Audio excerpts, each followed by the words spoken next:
Don't leave me. Stay. Yes, not every single love story has the same happy ending. I've decided to start from myself. I've signed up for the gym, I changed my outfit, I've tried everything. I even called her parents. Hello? Honda? Can I keep this CBR600RR for the few more days, please? We didn't even spend time together. You know, it's been raining for the past few weeks, please. And if you don't like my beard that I've been wearing for the past 4 or 5 years, for you, I even shaved my favorite beard. While most of the manufacturers are trying to score a better number in terms of the horsepower or 0 to 60 time, Honda keeps building the most balanced supersport bikes you will ever find. When looking at this totally black made 2019 CBR600RR and comparing it to the 2018 model year, I've got an impression that somewhere in Japan, red paint got very expensive. Very simple choice when you're building one of those, ABS or non-ABS. I think I have to explain how they managed not to change this bike drastically from 2013 and keep winning MotoGP races. The main thing, it's absolutely balanced. This is 2019 Honda CBR600RR. My name is Dennis, this is for Chicago News. Shall we?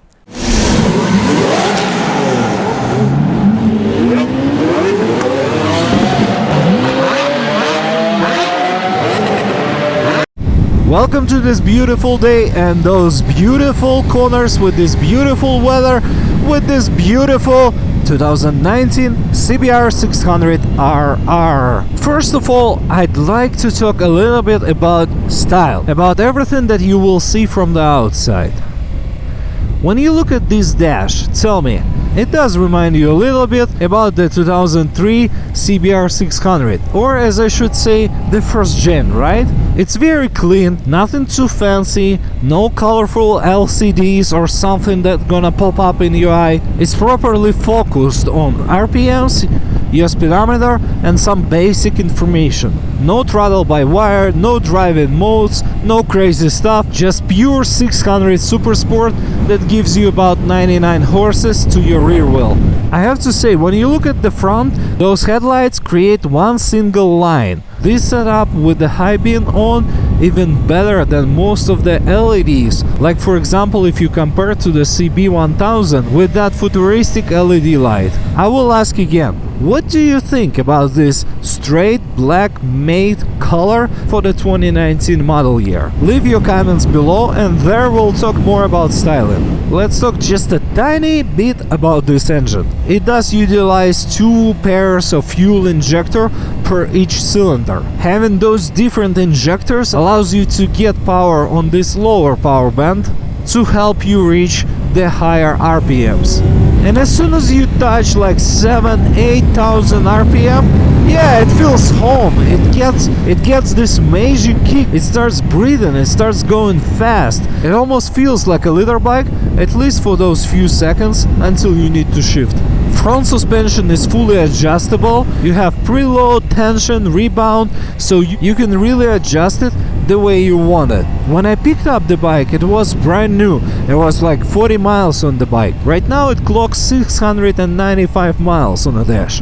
After I've put my first few miles, I've realized if you dial this suspension, it will provide you so much more. It shifts very nicely. It's got quick shifter, but you can pull the clutch just a little bit and you see, and that's where your RPMs drop. Let's say this is a second gear, like right about 40 miles an hour, 5,000, 5,500 RPM. I want you to hear the crown. I'm talking about this crown that sits between 2 headlights. This is your ram air intake. Just listen to it.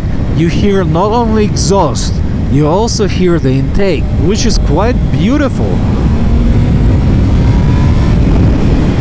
Wow. It goes. In terms of the cornering, it's so balanced. The higher RPM power band wickedly fast, and CABS allows you to get most from your brakes. Look! Look, this is how fast it stops. So the recipe is simple. Keep it on a higher RPM power plant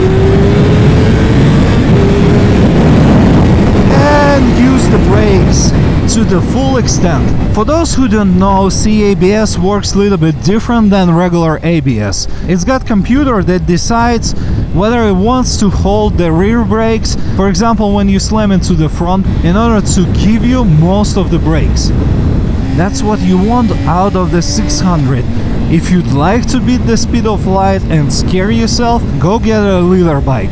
If you enjoy more slow technical corners, 600cc, that's the way you wanna go. It's so predictable, it's so smooth. The more you go through the corners, the more you feel how well balanced this bike.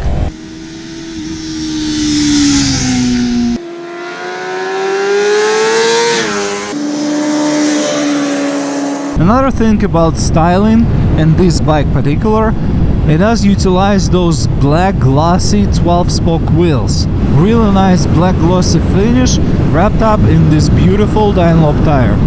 Besides being comfortable when you're going through the corners hard, it does give you enough support. Look, your knees can go really deep, and if you do track days and you will add some gas tank pads, you will get a really nice support when you take in corners hard. Honda claims 44 miles per gallon. To me, it's really hard to reach this target. We're talking about 4.8 gallons gas tank. And when you have this 99 horses at your rear wheel, it's really hard to reach this target. Because every time you're going through the corner and you exit on higher and higher RPM. When you do that, you will hear not only exhaust, you will hear intake as well, that sits right between those two headlights and looks like a crown. For example, when you're driving slow, like 35 miles an hour, can you hear the exhaust? No, it won't bug you. But as soon as you reach the proper RPMs, that sounds beautiful. And to me, when other drivers can hear you while you lane splitting on the freeway, this is the level of the noise that I wish every bike would have. Just simply because not everybody can see you. Sometimes people have to hear you coming. Even though this rear suspension setup right now almost on the softest position that you can get, it's still super sport bike. You cannot really go more than 150 miles without stopping for gas, first of all, and second of all, your body would probably ask you to stop for a few seconds, because this is a super sport bike and you cannot ask for the most comfortable seat here. Again, this is a very smooth, very fast bike, and the top end power is very predictable. That's what you want from 600cc super sport. You want to have this power, but it has to be predictable. If you've been on the Honda motorcycles before, especially if we are talking about sports bike, you probably know what's hiding right underneath this black plastic. This is Honda's electronic steering damper, and it does job quite well. Look, when you're going through the curve and you're using contour steering, it allows you to push the steering wheel very gentle. It's very predictable. It does hold the steering wheel when you're accelerating hard. But when you go fast through the corners, lean more and more and more, you really appreciate those Dunlop tires. They do feel home even if you take this bike to a track. Yeah, good suspension, CABS, good tire setup, good engine power. That's the recipe of very light and very fast 600cc. So in other words, if for the next generation we're gonna see something 20 pounds less, it's gonna be at the benchmark, it's gonna be below 399 pounds, which you probably would agree. It's not really much for the motorcycle, especially the fast one. Yes, they did not change much from 2013. And yet, year after year, they keep winning races. This is the most balanced super sport bike for the price tag. In the end of the day, isn't it something that you're looking for?